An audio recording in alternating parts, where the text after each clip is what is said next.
El Ayuntamiento de Mérida anuncia que destina una partida de 100.000 euros a la agencia de la ONU encargada de brindar asistencia y protección a los refugiados palestinos para facilitar el acceso a servicios de salud para la población de la Franja de Gaza. La medida será aprobada este jueves en el Pleno Municipal y surge de un acuerdo entre el Gobierno local socialista y Unidas por Mérida. Hoy ponemos en la picota el destino de recursos municipales a la ayuda internacional.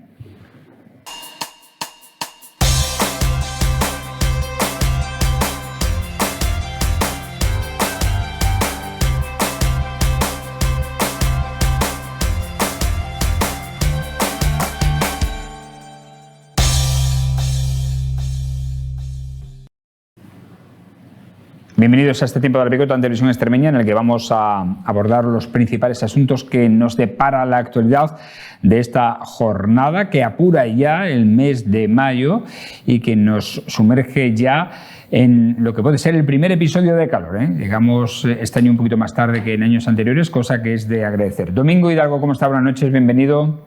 Paz y bien, estupendamente. Bueno, sabemos que el sectarismo climático, la mentira climática, los ha acreditado este año. Antes era el calentamiento global. Como resulta que no lo hay ni lo va a haber calentamiento global provocado por el hombre, tendrá que venir lo que tenga que venir, pues nos encontramos ahora con que le llaman el cambio climático. Hasta antes de ayer ha llovido a mares. Están los pantanos a reventar. Gracias a Dios y a que todavía hay presas que no han sido destruidas cuando ha habido el apagón ese, porque en España ha habido un apagón, no sé si lo sabemos, no es cosa de la fachofera ni nada de eso, ni es un bulo, ni es una noticia falsa, ha habido un apagón. Domingo, que estamos en la presentación. Sí, solamente decir que, bueno, pues gracias al agua, al gran agua que tenemos, que se construyeron los pantanos cuando se construyeron y ahora los están destruyendo, pues hemos podido salir del apagón, pero es que la climatología es la que es, nada nuevo bajo el sol, ahora toca pasar calor, fíjate qué casualidad. Chano Fernández, ¿cómo está? Buenas noches, bienvenido, ¿qué tal? Epur se mueve, pero se mueve, es decir, la Tierra no es plana. A pesar de todo, la Tierra es redonda. No hay más palabras. Venga, que estamos en la presentación de los contenidos. No es plana. Vamos a los asuntos que hoy nos ha brindado, y son muchos, y a ver si nos da tiempo a abordar todos los que tenemos en nuestro guión. El equipo de gobierno, junto al Grupo Municipal Socialista y Unidas por Mérida, solicitan al Partido Popular y a Vox que retiren la tramitación de la Ley de Concordia, que comienza a tramitarse este jueves en el Parlamento extremeño, por considerar que la misma, además de que nace muerta, supone una anomalía, dicen, democrática y ha sido impulsada con las vísceras. El alcalde de la capital extremeña, Antonio Rodríguez Osuna, en una comparecencia junto al portavoz de Unidas por Mérida, Óscar Fernández Moruno, este miércoles, ha dado a conocer su posicionamiento contrario a la Ley de Concordia de ambos grupos. Lo escuchamos. Desde nuestro punto de vista, esta ley que el Partido Popular de Extremadura y Vox llevan al Parlamento extremeño y que empiezan a tramitar mañana, inicialmente, nos supone sin duda alguna un ataque a la memoria, al recuerdo y a la dignidad de las víctimas y sus familias.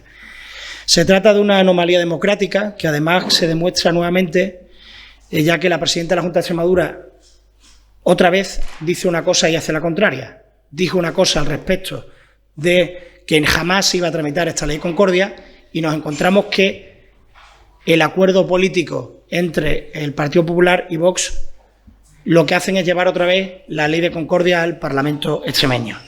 Es una revisión histórica intolerable desde nuestro punto de vista, desde el Partido Socialista, que contraviene la legislación estatal vigente y que además es contraria a los acuerdos internacionales. Además, las Naciones Unidas ya han advertido al Partido Popular y a Vox en otras comunidades autónomas que esta nueva ley no ayuda a preservar la memoria histórica, sino todo lo contrario, contra las violaciones de los derechos humanos que se han producido. El portavoz de Unidas por Mérida ha considerado grave que Partido Popular y Vox tramiten una ley que, lejos, dice, de unir, es de discordia, justo cuando comenzaba a dar sus primeros pasos la actual Ley de Memoria Histórica de Extremadura en su desarrollo. Creemos que no es una ley de concordia, falsea los datos históricos, falsea los conceptos, como el propio concepto de concordia está falseado y confunde a la población. Aunque la ley anterior de memoria democrática e histórica de Extremadura no era perfecta, por supuesto, pero sí suponía un paso muy importante, dado el retraso que llevábamos. Y ahora nos encontramos con que estos grupos parlamentarios del Partido Popular y de Vox en la Asamblea de Extremadura no solo boicotean la implantación, sino que presentan otro proyecto de ley totalmente, como decía el alcalde anteriormente, más que de la concordia, de la discordia.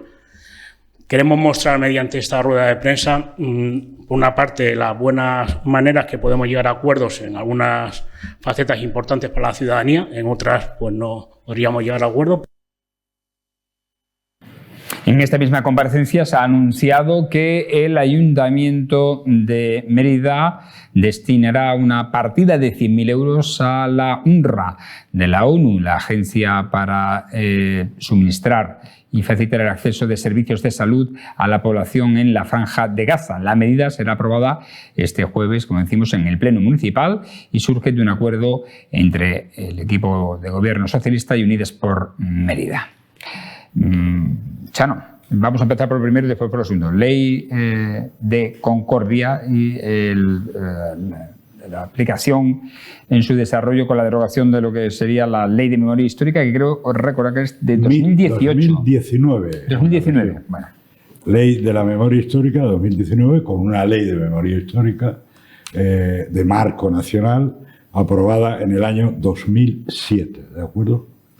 Bueno, no es la primera vez que en Televisión Extremeña abordamos esta cuestión y no es la primera vez, por tanto, que yo manifestaré otra vez mi opinión al respecto. Yo creo que esto es un gravísimo error del Partido Popular, que se deja, digamos, llevar por planteamientos absolutamente disparatados y de poca concordia, por cierto, de Vox, y conjuntamente vuelve a incumplir la palabra que habían dado, como señalaba el alcalde de Mérida, justamente de no tocar una cuestión que era esencial. ¿Y qué es la Ley de Memoria Histórica? Es simplemente el cumplimiento de normativas, el cumplimiento de, digamos, directrices de ámbito nacional e internacional que quieren verdad, justicia, reparación y garantía de no repetición en un conflicto que, como sabemos, fue la Guerra Civil, que produjo miles de muertos y, como consecuencia, la dictadura de Franco, que produjo una represión extraordinaria, y también muertos a lo largo de casi los 40 años de la dictadura de Franco. Se trata, por tanto, de una ley que lo que viene es a intentar revisar estos planteamientos, que eran los planteamientos de devolver la justicia, la reparación a las miles de víctimas que todavía en España, por desgracia, procedentes especialmente de la Guerra Civil, pero también, repito, durante la dictadura, no han sido resarcidos por la injusticia que se cometieron. Y ahora volvemos, tantos años después, a poner en marcha una ley que, insisto, va contra los derechos esenciales de centenares, de miles de españoles y también de extremeños. Esa es la cuestión, en principio. Domingo. Vamos a ver, a mí... Perdón, y una cuestión que se me olvidaba, no quiero que se me olvide. Ayer mismo, el Tribunal Constitucional de nuestro país acaba de admitir a trámite, tras la petición del Gobierno de España, que había hecho ya hace meses, a trámite y de suspender la Ley de Concordia de la región de Valencia, ¿vale?, que llevaba en marcha apenas unos meses. Acaba de suspender, dejar en suspenso al menos 3 o 4 artículos de la Ley de Concordia del País Valenciano, de Valencia, que era fue promovida por PP y por Vox, siguiendo el mismo modelo que se ha hecho en Extremadura. En suspenso, por tanto, ¿de acuerdo? El Tribunal Constitucional. Domingo. empezando por el final, si hay algo que no tiene el tribunal, ¿es constitucional o prostitucional? No lo sé exactamente. Bien dicho sería constitucional. El Tribunal Constitucional perdió todo tipo de credibilidad el 23 de febrero de 1983, con la sentencia de Rumasa. Estamos hablando de 40 años para atrás.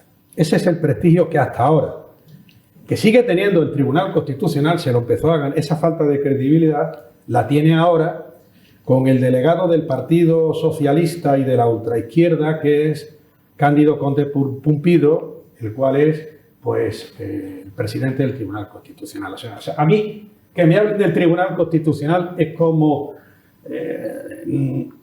lamentablemente, es el típico órgano de una partito-sindicatocracia, que es en lo que se ha convertido el Estado español, ¿no? Aquí quien manda son los partidos políticos y los sindicatos.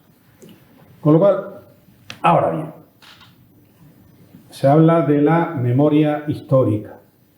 Cuando has leído, director, esto, hablas que este proyecto de ley nace muerto, que es una anomalía democrática y que ha sido impulsado con las vísceras. Yo hablo también desde el resentimiento y desde el odio, pero no a este proyecto, no, sino al galimatías, a la falsedad que supone la ley de memoria democrática actual y la anterior de memoria histórica. Yo desde aquí hago un llamamiento, y es que los buenos socialistas, que los hay, de buena fe,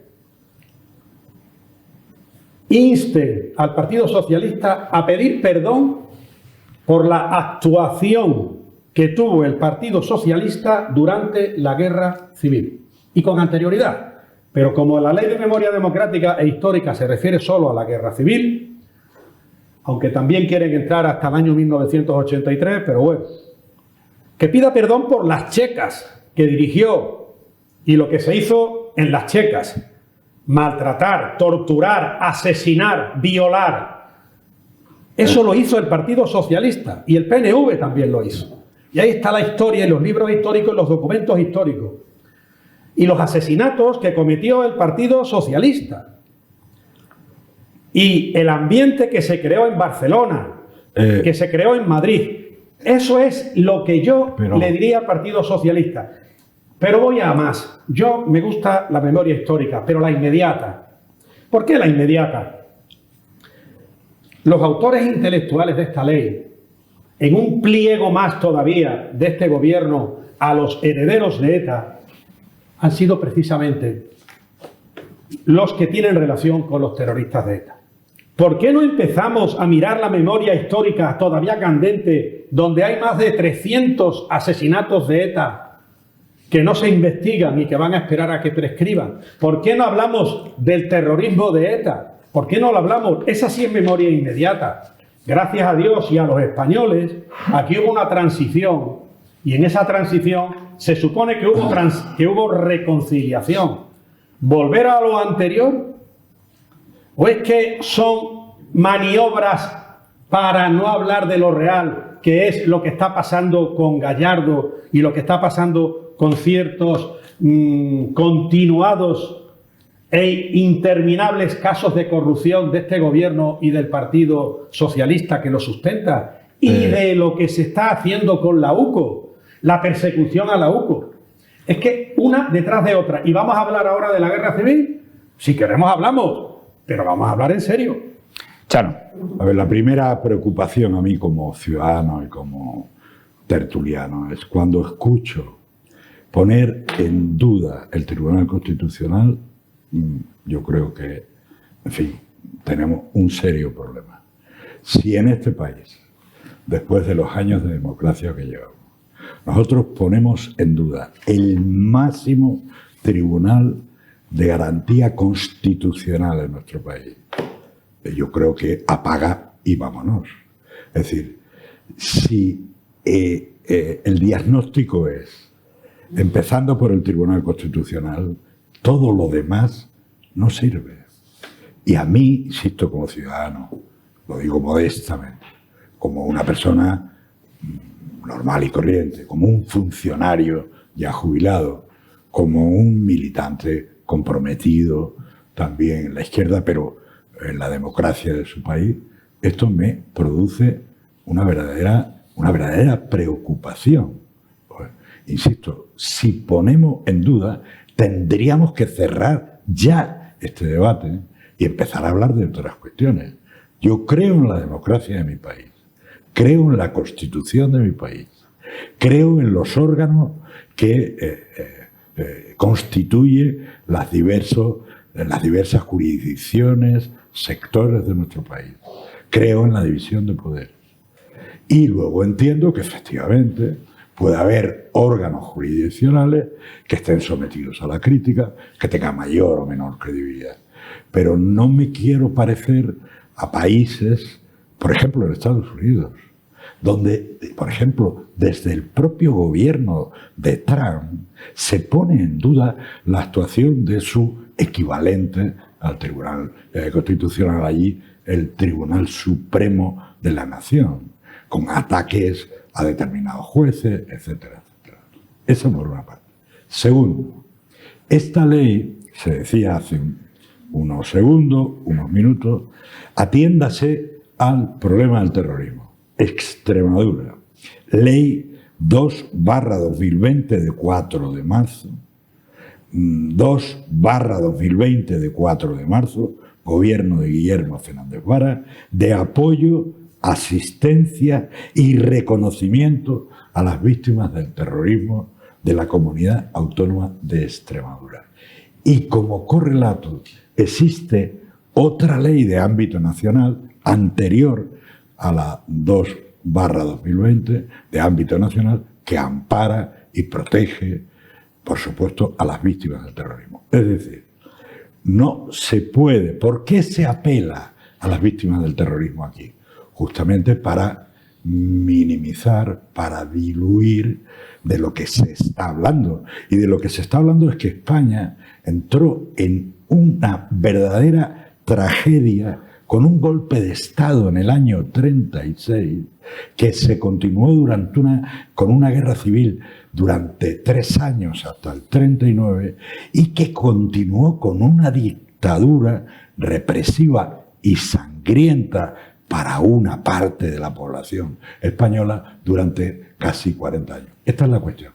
Y termino diciendo, no es posible, es decir, no se puede hablar de concordia cuando se presenta una ley en la que eliminas los derechos de las asociaciones de víctimas a reclamar acciones, cuando quitas los fondos y los recursos destinados a la promoción y al conocimiento de estas etapas.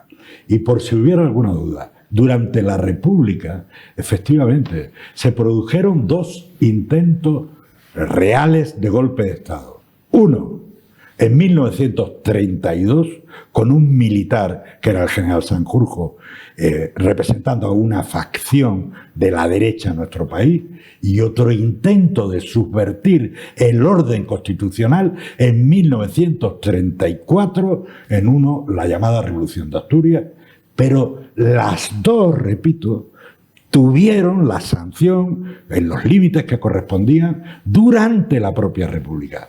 Pero el golpe de Estado y la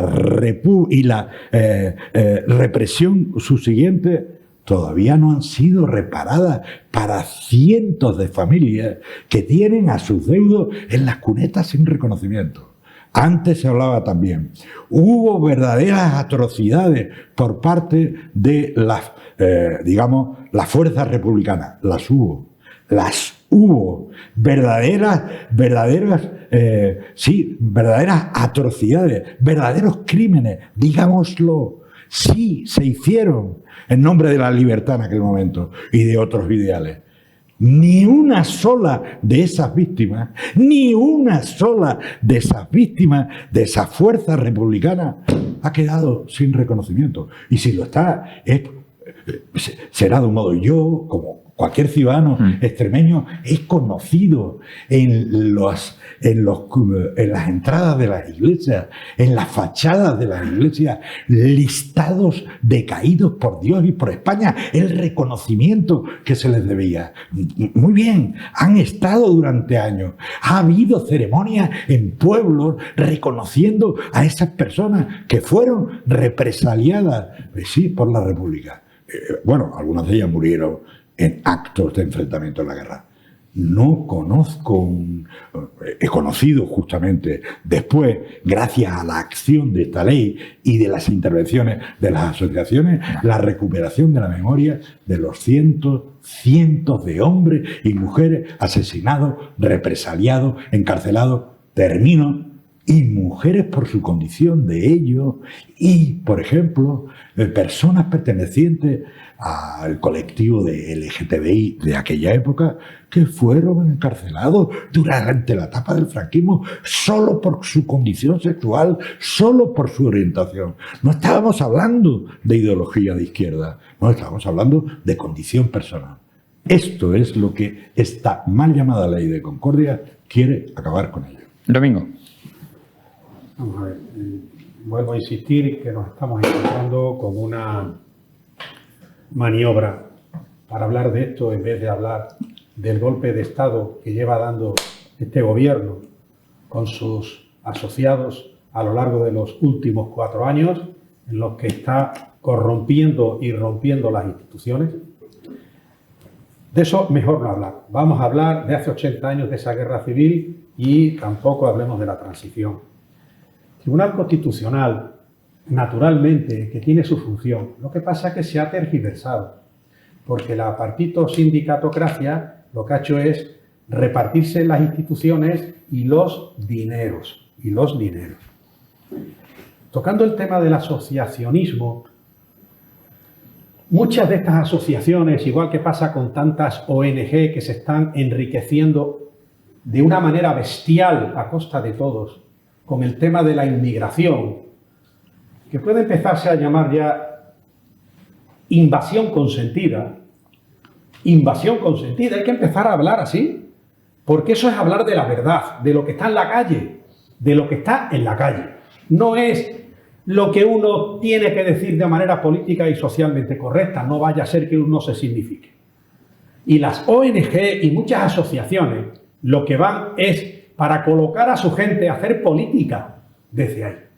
Esto viene a colación, por ejemplo, de estas manifestaciones que ha sacado ahora el director al alcalde de Mérida, Antonio Rodríguez, con respecto a esos 100.000 euros que se les va a dar por el Ayuntamiento de Mérida a la ONU para el tema de Gaza. Antonio Rodríguez, a mí me gustaría que hubieras hablado que también ibas a mandar quizás un burofax, un telegrama o un comunicado de prensa a la embajada israelí diciendo que vas a exigir a Gaza, a los terroristas que hay de Hamás, que es un grupo terrorista, que devuelvan a los más todavía de 100 rehenes que realizaron y que se llevaron ante el acto terrorista bestial y absolutamente asesino que se realizó el 7 de octubre de 1923. Con respecto al LGTBI, sería muy interesante saber, y sería interesante que los historiadores empezaran a publicar de nuevo la actitud que tuvo el Che Guevara. Todavía vemos gente con la camiseta del Che Guevara puesto.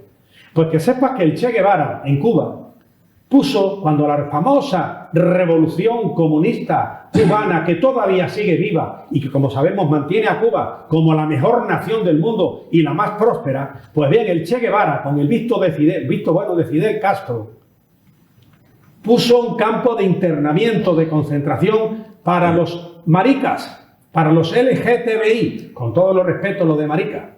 Eso no nos lo cuentan. Y que los maricas LGTBI son perseguidos actualmente en Irán, donde la ultraizquierda defiende a Irán, donde a la gente LGTBI no se les permite en Gaza estar, no se les permite. Y ahí, Antonio Rodríguez, podrías estar.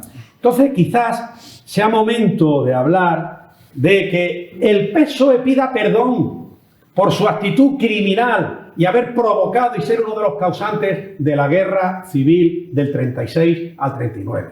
Y vamos a la memoria histórica de lo que significa examinar y cómo es posible que el gobierno de la nación esté apoyado por quienes a su vez apoyan a ETA y no piden perdón por lo de ETA, y además han conseguido en la región, en las provincias vascongadas, que exista la paz, sí, pero la de los cementerios.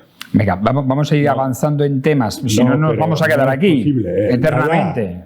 Ya, Fran, pero mira, no se puede un minuto. Chano. Atribuir, decir que el Partido Socialista es un partido criminal que provoca la Guerra Civil Española es un delirio. Es un delirio que no se puede sostener, que no es posible sostenerlo. Objetivamente no es posible. Ni tiene apoyatura histórica, ni tiene apoyatura documental, ni tiene apoyatura argumental, ni tiene base de realidad. El Partido Socialista, como otros partidos de la izquierda durante la República, cometieron, a mi juicio, ahora me estoy manifestando una opinión que también se basa en el conocimiento histórico, cometieron errores importantes, con toda seguridad.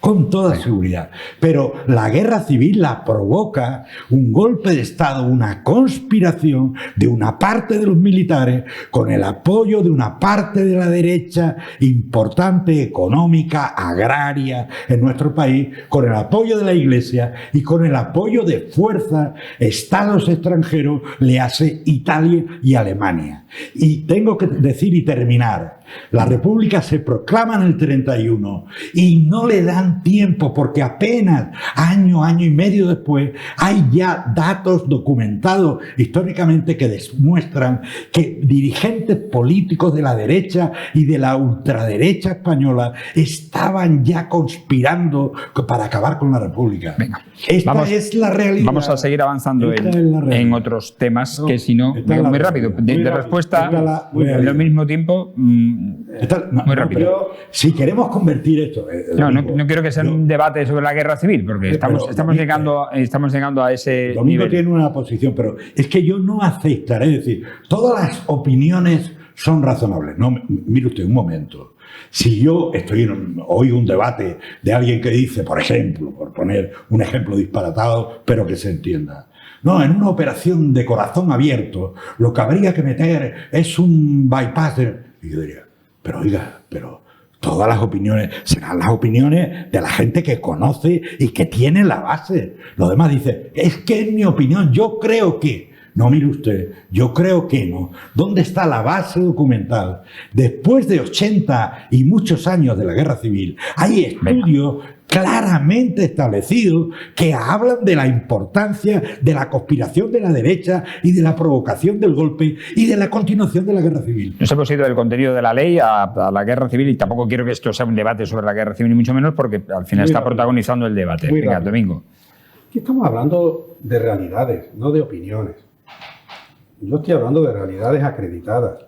Paracuellos está acreditado. Los 500 asesinados tirados por el puente de Ronda está acreditado. Lo que han hecho las checas... Y no están reconocidos.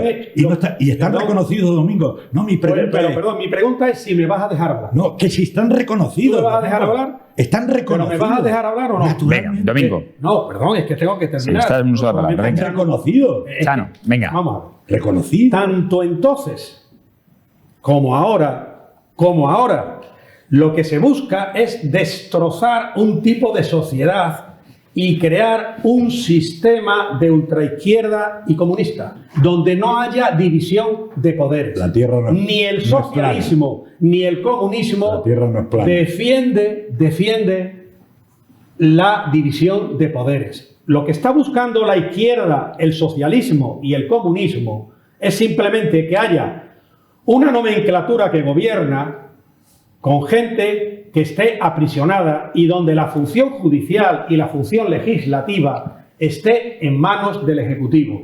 Y para eso están dispuestos a lo que sea. Y lo estamos viviendo hoy, lo viviremos mañana y llevamos viviéndolo los últimos 5 años. Venga, señores, vamos a avanzar a otro tema.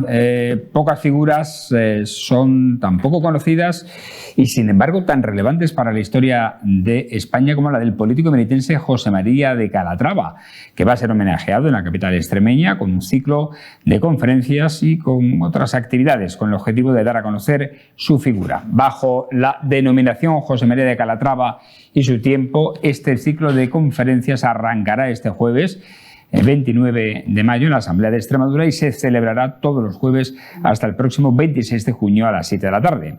José María de Calatrava ocupó cargos como presidente del Consejo de Ministros, presidente del Tribunal Supremo. Además, como jurista, fue redactor de varias leyes que siguen vigentes como parte del Código Penal y firmó las 2 constituciones de la época, la de 1812, la más conocida como la Pepa, y la de 1836. Su labor como jurista y magistrado del Tribunal Supremo se centró en la defensa de la separación e independencia de los poderes del Estado, una idea que defendían los liberales frente a la monarquía absolutista. Estamos viendo imágenes del cuadro de José María de Calatrava que ha sido cedido por el Congreso de los Diputados al Ayuntamiento de Mérida para su exposición en el Salón de Plenos. Domingo, muy breve, porque tenemos muchos asuntos. Bueno, vamos a ver. José María de Calatrava fue un masón, lo cual ni es bueno ni malo, simplemente hay que decirlo. Y entre sus objetivos estaba y estuvo, porque él formó parte del gobierno. Por ejemplo, hizo la desamortización, las famosas desamortizaciones, que fueron desastrosas, hizo más ricos a los que eran ricos. Y la de Mendizábal y la de Madoz, ¿no? Madoz la de y Mendizábal. Mendizábal. La de Mendizábal, la de la Iglesia. Él fue presidente del Consejo de Gobierno, presidente del Gobierno, y su ministro de Hacienda fue Mendizábal en 1836. Gracias. Y José María Calatrava, pues bueno, él, dentro de los objetivos que tiene la masonería, es destrozar todo lo que signifique cristiandad. Y lo hizo muy bien. Su valor, claro que tiene su valor, pero hay que llamar a las cosas por su nombre. Y entonces, él tuvo su relevancia, pero él fue un ideólogo de esa época, claro. Igual que fue la Revolución Francesa, de la cual sabrá poco de lo que sucedió en la región de la Vendée, ¿no? De la masacre y la persecución que hubo allí y que ha estado tapado gracias a un historiador en 1985 francés, que su tesis doctoral la sacó sobre la guerra de la Vendée, que ocurrió en Francia. Pues este defendía eso. O sea, lo que es las masacres de cristianos y católicos forma parte de lo que se conoce como liberalismo. Chano. Sí. Es decir, a mí me sigue produciendo mucho preocupación como ciudadano.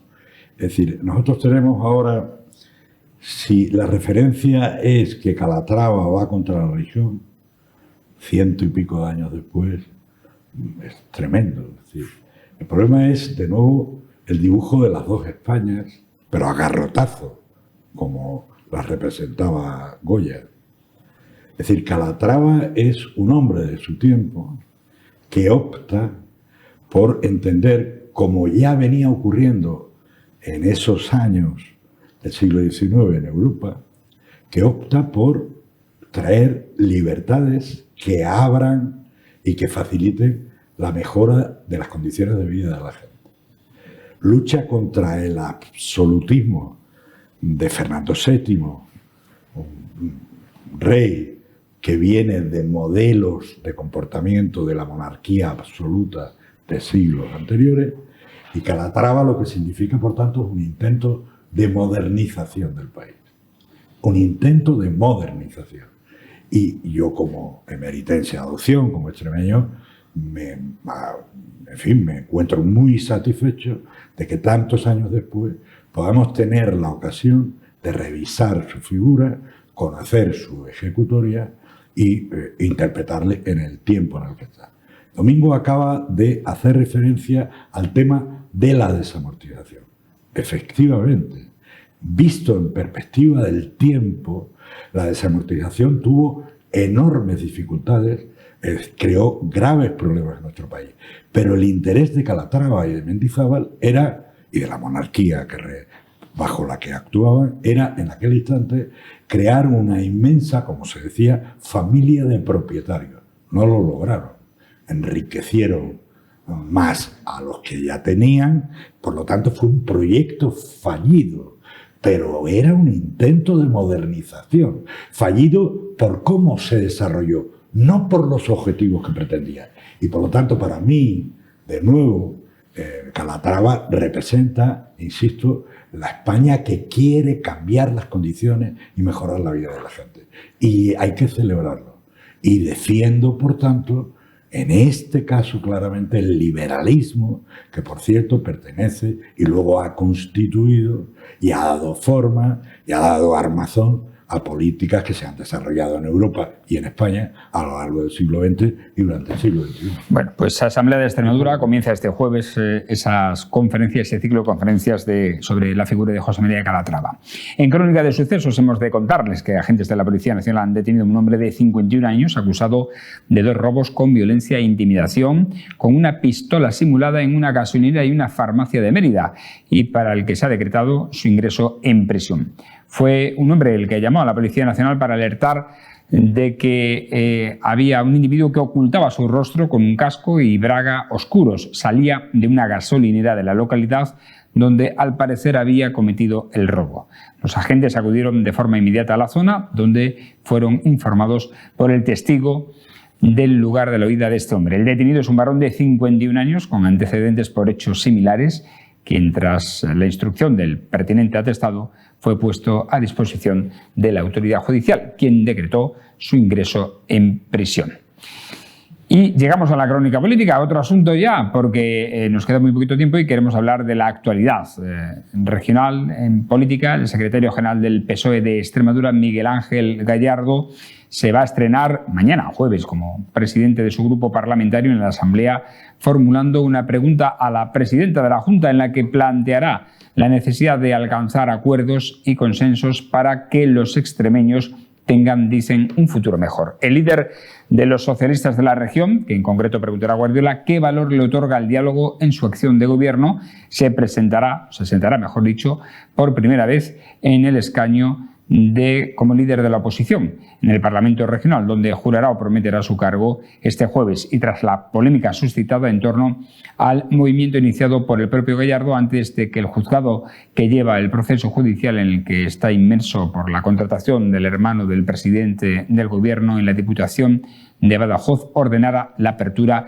de juicio oral. Chano, la pregunta, en tu opinión, ¿es acertada, no es acertada? ¿Cómo va a debutar Miguel Ángel Gallardo en la Asamblea de Extremadura? En mi opinión es acertado que pregunte. No, esa pregunta. Llamada al consenso. Esa llamada es una llamada al consenso. Me parece acertada la pregunta, me parece efectivamente.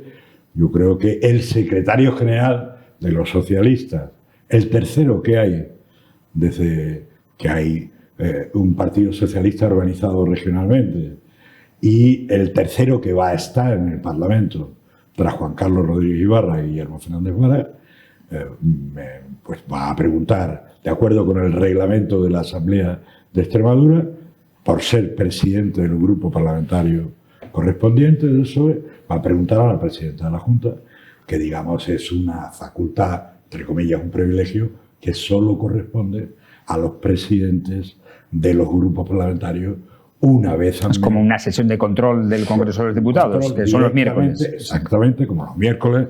Muy bien, perfecto, Frank, para que los telespectadores puedan tener un elemento comparativo. Y por lo tanto, el señor Gallardo va a preguntar a la señora Guardiola qué tipo de medidas. No conozco el contenido luego de la pregunta, el desarrollo de la pregunta del señor Gallardo, pero me imagino que va a hacer una apelación que yo suscribo a la necesidad de que Extremadura 2025 haya la posibilidad de un diálogo y un consenso entre las fuerzas mayoritarias por el bien de los extremeños. Domingo. Estoy convencido. Estoy convencido.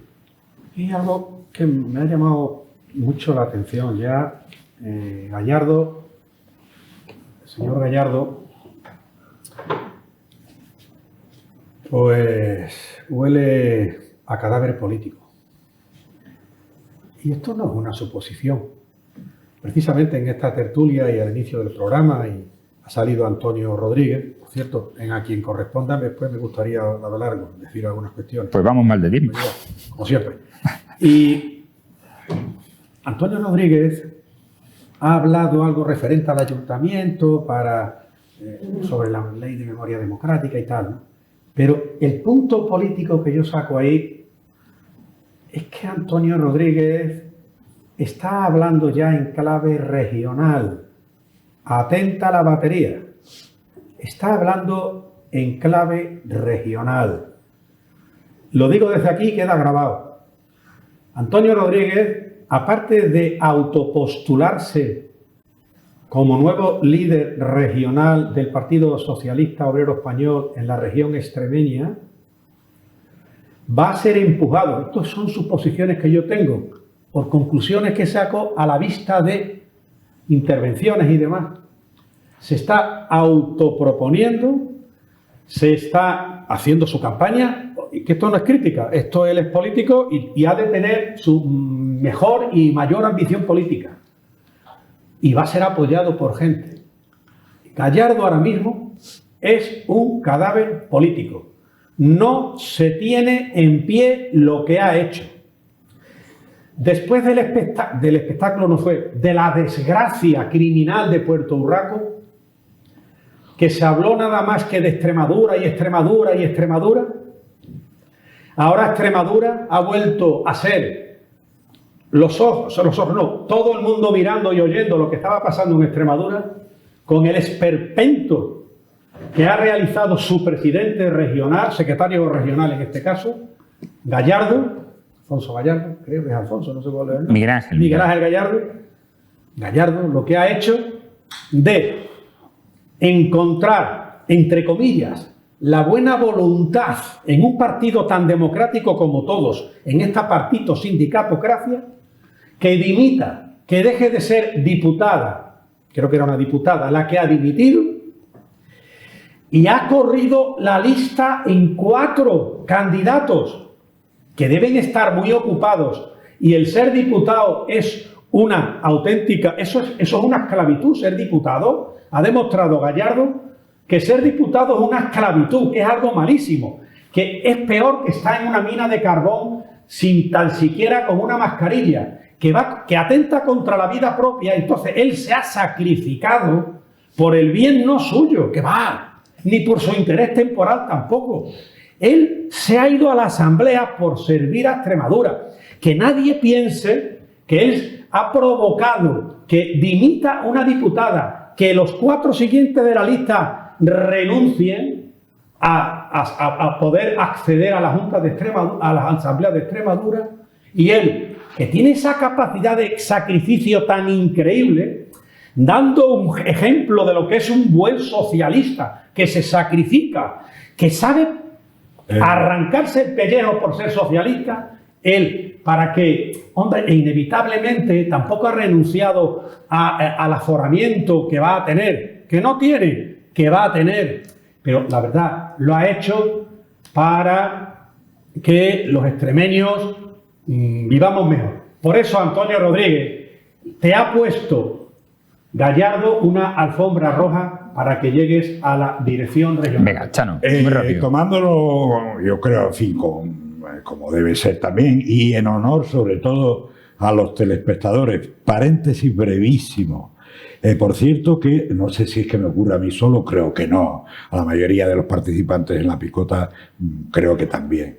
Me paran de un modo creciente, podría decir, 1 vez o 2 a la semana por la calle, personas a las que no conozco, que se acercan de un modo respetuoso y cordial a mí y que me hacen referencia a mi participación aquí, de un modo, creo yo que elogioso para mí y tal, pero haciendo referencia a que son unos fieles seguidores de este programa. ¿De acuerdo? Entonces también en honor a ellos voy a tomarme las cosas con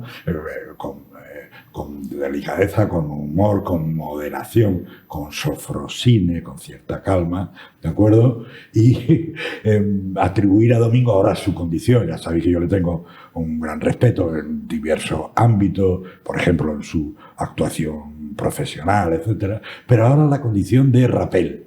es decir, de un pitonizo que es capaz de predecir el futuro de un partido tan complicado, tan complejo y tan lleno de historia también como el Partido Socialista Obrero Español en Extremadura.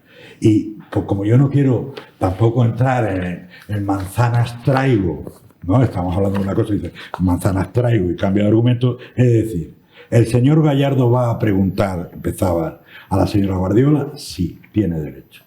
Y debe hacerlo, y estoy seguro que la pregunta ha de contribuir, por tanto, a posicionar al Partido Socialista.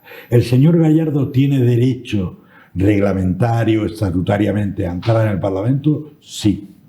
¿Podía haberlo hecho antes? Probablemente. Por cierto, no podría haberlo hecho antes de ser secretario general. No podría, porque él fue secretario general en marzo de 2024, cuando dimite a partir de la dimisión de Guillermo Fernández Vara como secretario general del PSOE, hasta 2024. A partir de ahí ya es secretario general y ya forma parte de una lista en la que va en el puesto 23 de un partido que consigue en la circunscripción de Badajoz 16 diputados, ¿de acuerdo? Así que tiene por delante del 16 al 23, los telespectadores conocen el número. Por lo tanto, debería, cuando el señor Gallardo, siendo secretario general, no puede ser antes de marzo de 2024, siendo el dirigente máximo del partido, que debe estar en el Parlamento, decide entrar en el Parlamento y eso es lo que ha ocurrido. Vale, bueno, señores, nos tenemos que ir. Es que, mira, ahí tengo el reloj puesto ahí, 45 minutos llevamos de picota y ya es demasiado. Te doy 30 segundos para un tema que tú destaques. Solamente van a ser dos nuevos que no los hemos tocado. Bueno, uno sí y otro no. Aparte de los perros... A quien corresponda, venga, rápido. Aparte de los perros, los patinetes por dirección prohibida, por encima de la acera. Sigue. Calles peatonales. Al tema. Palomas. Las palomas.